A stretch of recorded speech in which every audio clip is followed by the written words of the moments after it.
All right, let's see. Galaxy Force for today's Sega Master System weekend. Let's take a look.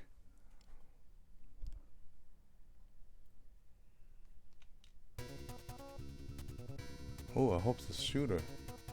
Level 4. Oh, I love that. I love that you don't have to. Oh, looks pretty good. Good. I love shooters. I spoke too soon. I thought it was going to be like a vertical thing. So this looks like a 3D. And it looks like this is an arcade game. You know what? I have no... Hold on. Oh, I got one. Alright, so let's recap back on what happened the week that I was away and I had to shoot like 2 weeks worth of footage. Oh, here we go. Oh, the other button doesn't do anything. So I think I talked about this of why I shot the 2 weeks worth of footage on one day, or maybe 2 days. Oh, I have shoes. I took my family to Houston, right? That's 8 of us. I got 4 boys, you know, my wife and my parents. From where we live is about 4 hours away. Probably a little, you know, give or take 4 hours away. And we didn't stay overnight or anything. We solely just drove to Houston to eat at a restaurant. Not anything in particular, right? It's just like a particular cuisine. Dim sum. I'm from Hong Kong, so like, you know, one of the I guess Cantonese cuisines are dim sum. Basically, dim sum is just like a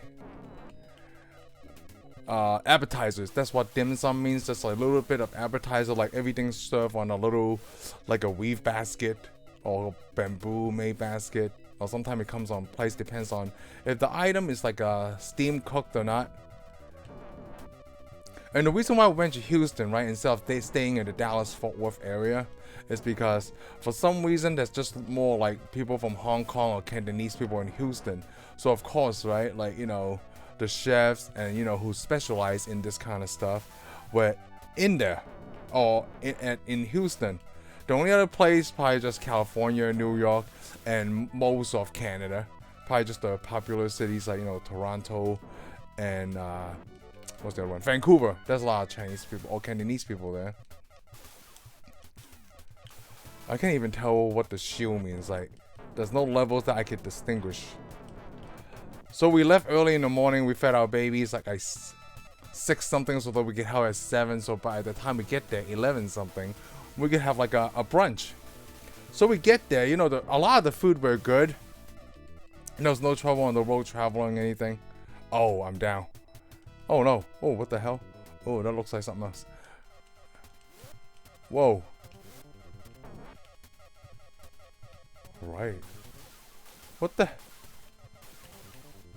This is hard to tell. So the food was very good.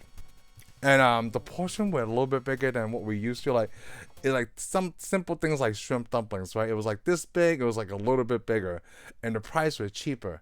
You know, my mom and my wife was thinking like, oh, I could pick another level. Let's try that. That way I get to play all of them.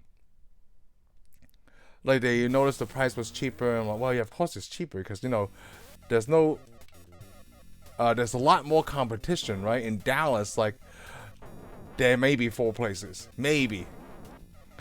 And then the price is more expensive because there was really no competition. So if one place is good, like, that's always the hot spot to go. In Houston, there's so many choices. That's why it's cheaper. And then when you go to a dim sum restaurant, there's really like no customer service. I don't know if you guys have noticed that. Like, if you go to like a Chinese restaurant, right? If you order water and then it's been a while before anybody fill up your water, it means it's a pretty good restaurant because the waiters don't have the time just to go and fill up your water. So that's the only place we went after we ate, right? We thought like of going to like a, you know, Hong Kong shopping mall plaza thing, but there were so many people because we went on July 3rd, the day before Independence Day. It was on a Sunday. So we didn't. Oh man, I'm gonna die soon. Even before I get to that little, I don't know, for JJ looking planet thing. So we decided we didn't want to, you know, stop by just to go anywhere because we have a lot of leftovers from dim sum, and we didn't want it to let it sit in the hot Texas summer sun. So we decided to like, hey, you know what? Since we can't find a parking spot and there's a boatload of people here, oh, I'm about to die. Let's go home.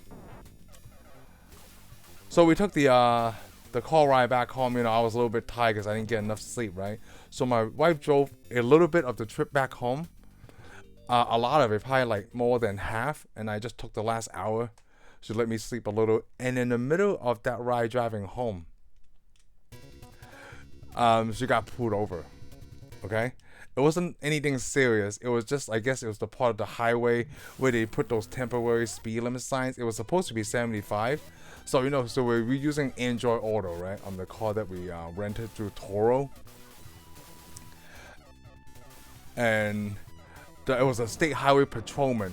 He let her go off with a warning, because it was supposed to be 60 instead of 75. So she, she thought she was going 79, and he said he clocked her at going at 81. But he said that he realized that, like, hey, you know what? I think I know what you're doing. You just didn't see the sign, so I'm just gonna let you off with a warning. So he was a pretty cool guy. He just let us off. And then, but my wife was mad, right? Like, what about all these heifers? They're going way faster than me. Why didn't he pull them over? I'm like, I don't know. I was probably probable cause. Okay, that's what happens. It was just a joke. But yeah. So I guess I could talk about the Toro experience. If you're not familiar, I mean, we never use this Toro app. I think within the same week we use Swimply and Toro. Well, probably just 2 weeks of time. Toro is basically a rental, like a car rental service that you're not renting from places like Enterprise and Hertz and things like that. It's like a private person that we just rented their car for however many days that you want. So we needed it for only 1 day, so we picked it up Saturday, like late afternoon, drove it for Sunday, and we returned it on Monday, on Independence Day. So it's a little bit more expensive because it's like, depends on the car, right, and the year. Like, you know, people get to set their own price, like, hey, $125 for a day for like 400 miles. So we drove a little bit over that. Back and forth from Houston. It's over like probably 450 miles, and like I didn't get a chance to refill the tank back to full, so you know there was a convenience fee that I had to pay for. So I think the total was like 300 something of all the stuff that we had, because I think it was a total of 2 days and a convenience fee. Am I supposed to be seeing these tornadoes? But overall, it was a pretty good experience because, like, you know, Toro, right? Let's just say you want to drive any kind of car you want for the day. They have like Corvettes and Ferraris and things like that. I think it really depends on what's available in your area. So we just rented a Chevy Tahoe because it seats 8 people. Dude, that is a big car. There wasn't enough cargo space, but good thing that we didn't have to buy anything or we need to pack anything important. So that, you know, that worked really well for us. Oh, I just realized that if I play all 4 stages, right, I could make it 10 minutes. I'm not gonna hit that. You crazy? Oh, what is that? Well, I shot those. I don't even know what those are. There's no score. I could pause. I'm getting hit. Am I just supposed to? Oh, I mean, it's really hard to the depth perception of this thing. I feel like I could just easily avoid everything just by going like left or right or up and down. I think that's how I make the stage 1, right? But my shoes are going down. Are those flares? I don't know what I'm shooting. Oh, I don't know. I think those are weapons. Those little white circles things. I do that. I do that. But you know what? My 10 minutes is almost up. So I'll see you guys on the next one.